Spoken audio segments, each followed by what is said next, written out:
दोस्तों, हर हर महादेव। शिव पुराण रुद्र संहिता द्वितीय सती खंड अध्याय 1, 2, 3, 4, 5। नारद जी के प्रश्न और ब्रह्मा जी के द्वारा उनका उत्तर। सदाशिव से त्रिदेवों की उत्पत्ति तथा ब्रह्मा जी से देवता आदि की सृष्टि के पश्चात एक नारी और एक पुरुष का प्राकट्य।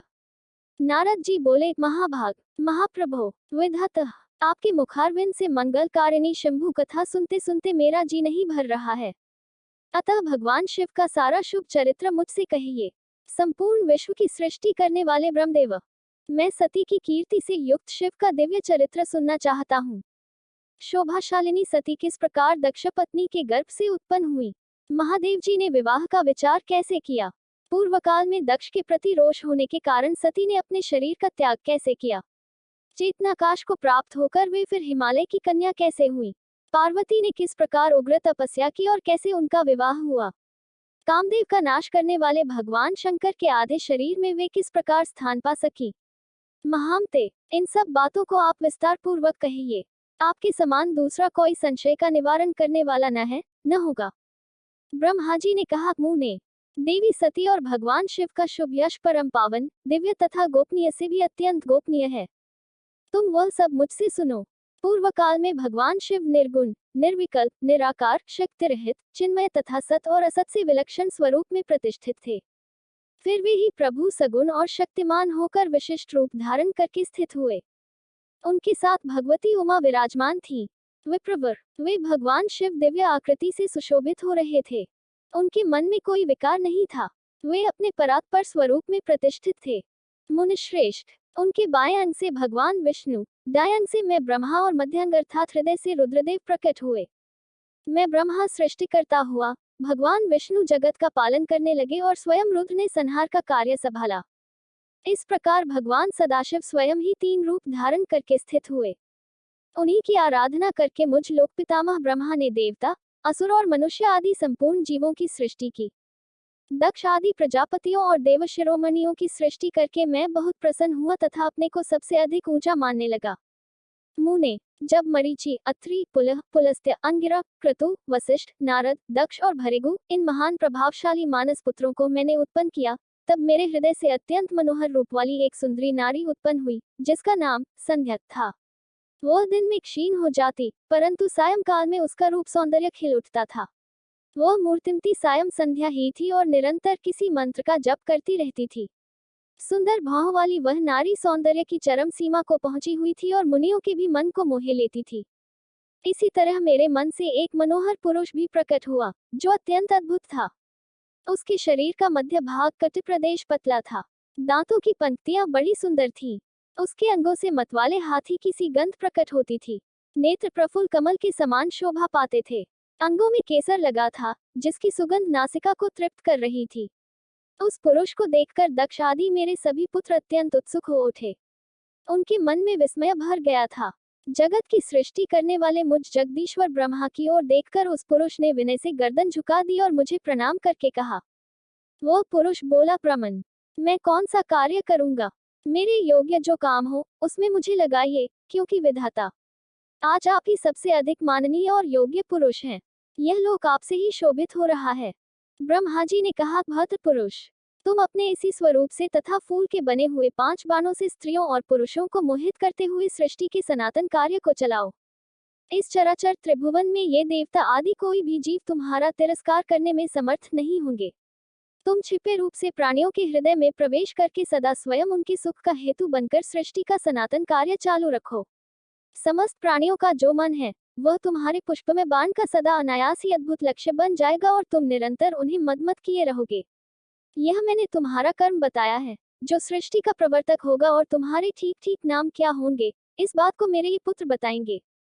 सुरश्रेष्ठ, ऐसा कहकर अपने पुत्रों के मुख की ओर दृष्टिपात करके मैं क्षण भर के लिए अपने कमलमय आसन पर चुपचाप बैठ गया। शिव पुराण रुद्र संहिता द्वितीय सती खंड अध्याय 3, 5। कामदेव के नामों का निर्देश, उसका रति के साथ विवाह तथा कुमारी संध्या का चरित्र, वशिष्ठ मुनि का चंद्रभाग पर्वत पर उसको तपस्या की विधि बताना। ब्रह्मा जी कहते हैं, मुने, तदनंतर मेरे अभिप्राय को जानने वाले मरीचि आदि मेरे पुत्र सभी मुनियों ने उस पुरुष का उचित नाम रखा। दक्ष आदि प्रजापतियों ने उसका मुंह देखते ही परोक्ष के भी सारे वृतांत जानकर उसे रहने के लिए स्थान और पत्नी प्रदान की। मेरे पुत्र मरीचि आदि द्विजों ने उस पुरुष के नाम निश्चित करके उससे यह युक्तियुक्त बात कही। ऋषि बोले, तुम जन्म लेते ही हमारे मन को भी मथने लगे हो, इसलिए लोक में मनमथ नाम से विख्यात होगे। मनोभव, तीनों लोकों में तुम इच्छानुसार रूप धारण करने वाले हो, तुम्हारे समान सुंदर दूसरा कोई नहीं है। अतः कामरूप होने के कारण तुम काम नाम से भी विख्यात हो। लोगों को मदमत बना देने के कारण तुम्हारा एक नाम मदन होगा।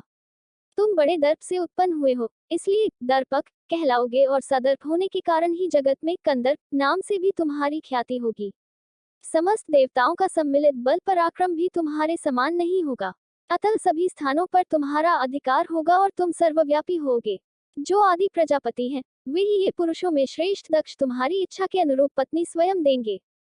वो तुम्हारी कामिनी तुमसे अनुराग रखने वाली होगी। ब्रह्मा जी ने कहा, मुने। तदनंतर मैं वहां से अदृश्य हो गया। इसके बाद दक्ष मेरी बात का स्मरण करके कंदर्प से बोले, कामदेव, मेरे शरीर से उत्पन्न हुई मेरी यह कन्या सुंदर रूप और उत्तम गुणों से सुशोभित है। इसे तुम अपनी पत्नी बनाने के लिए ग्रहण करो। यह गुणों की दृष्टि से सर्वथा तुम्हारे योग्य है। महातेजस्वी मनोभाव, यह सदा तुम्हारे साथ रहने वाली और तुम्हारी रुचि के अनुसार चलने वाली होगी। धर्मतः यह सदा तुम्हारे अधीन रहेगी। ऐसा कहकर दक्ष ने अपने शरीर के पसीने से प्रकट हुई उस कन्या का नाम रति रखकर उसे अपने आगे बैठाया और कंदर्प को संकल्पपूर्वक सौंप दिया। नारद, दक्ष की वह पुत्री रति बड़ी रमणीय और मुनियों के मन को भी मोह लेने वाली थी। उसके साथ विवाह करके कामदेव को भी बड़ी प्रसन्नता हुई। अपनी रति नामक सुंदरी स्त्री को देखकर उसके हाव भाव आदि से अनुरंजित हो कामदेव मोहित हो गया। तात, उस समय बड़ा भारी उत्सव होने लगा, जो सबके सुख को बढ़ाने वाला था। प्रजापति दक्ष इस बात को सोचकर बड़े प्रसन्न थे कि मेरी पुत्री इस विवाह से सुखी है। कामदेव को भी बड़ा सुख मिला, उसके सारे दैख दूर हो गए। दक्ष कन्या रति भी कामदेव को पाकर बहुत प्रसन्न हुई।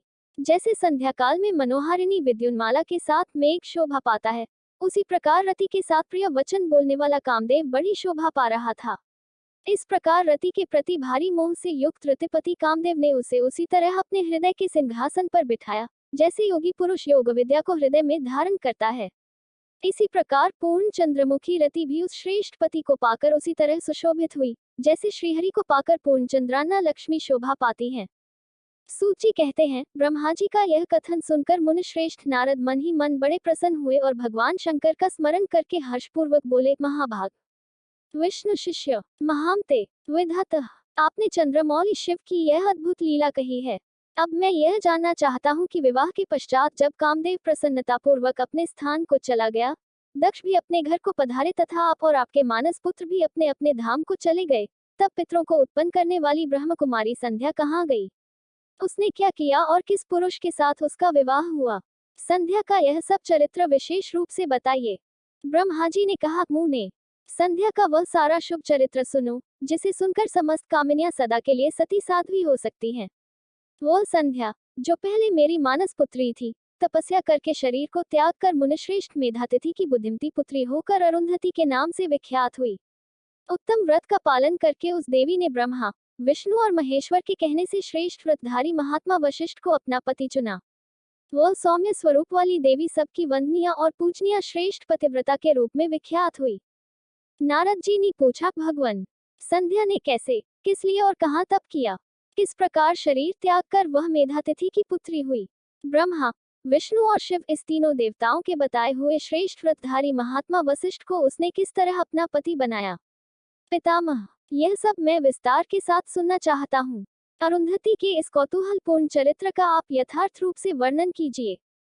ब्रह्मा जी ने कहा, मुने, संध्या के मन में एक बार सकौम भाव आ गया था, इसलिए उस साध्वी ने यह निश्चय किया कि वैदिक मार्ग के अनुसार मैं अग्नि में अपने इस शरीर की आहुति दे दूंगी। आज से इस भूतल पर कोई भी देहधारी उत्पन्न होते ही कामभाव से युक्त न हो, इसके लिए मैं कठोर तपस्या करके मर्यादा स्थापित करूंगी। तरुणावस्था से पूर्व किसी पर भी काम का प्रभाव नहीं पड़ेगा, ऐसी सीमा निर्धारित करूंगी। इसके बाद इस जीवन को त्याग दूंगी। मन ही मन ऐसा विचार करके संध्या चंद्रभाग नामक उस श्रेष्ठ पर्वत पर चली गई, जहाँ से चंद्रभागा नदी का प्रादुर्भाव हुआ है। मन में तपस्या का दृढ़ निश्चय ले संध्या को श्रेष्ठ पर्वत पर गई हुई जान मैंने अपने समीप बैठे हुए वेद वेदांगों के पारंगत विद्वान, सर्वज्ञ, जितात्मा एवं ज्ञानियों की पुत्र वशिष्ठ से कहा, बेटा वशिष्ठ, मनस्विनी संध्या तपस्या की अभिलाषा से चंद्रभाग नामक पर्वत पर गई है। तुम जाओ और उसे विधिपूर्वक दीक्षा दो। तात, वह तपस्या के भाव को नहीं जानती है, इसलिए जिस तरह तुम्हारे यथोचित उपदेश से उसे अभीष्ट लक्ष्य की प्राप्ति हो सके, वैसा प्रयत्न करो। नारद, मैंने दयापूर्वक जब वशिष्ठ को इस प्रकार आज्ञा दी, तब वे, जो आज्ञा कहकर एक तेजस्वी ब्रह्मचारी के रूप में संध्या के पास गए। चंद्रभाग पर्वत पर एक देवसरोवर है, जो जलाशयोचित गुणों से परिपूर्ण हो मानसरोवर के समान शोभा पाता है। वशिष्ठ ने उस सरोवर को देखा और उसके तट पर बैठी हुई संध्या पर भी दृष्टिपात किया। कमलों से प्रकाशित होने वाला वह सरोवर तट पर बैठी हुई संध्या से उपलक्षित हो उसी तरह सुशोभित हो रहा था, जैसे प्रदोषकाल में उदित हुए चंद्रमा और नक्षत्रों से युक्त आकाश शोभा पाता है।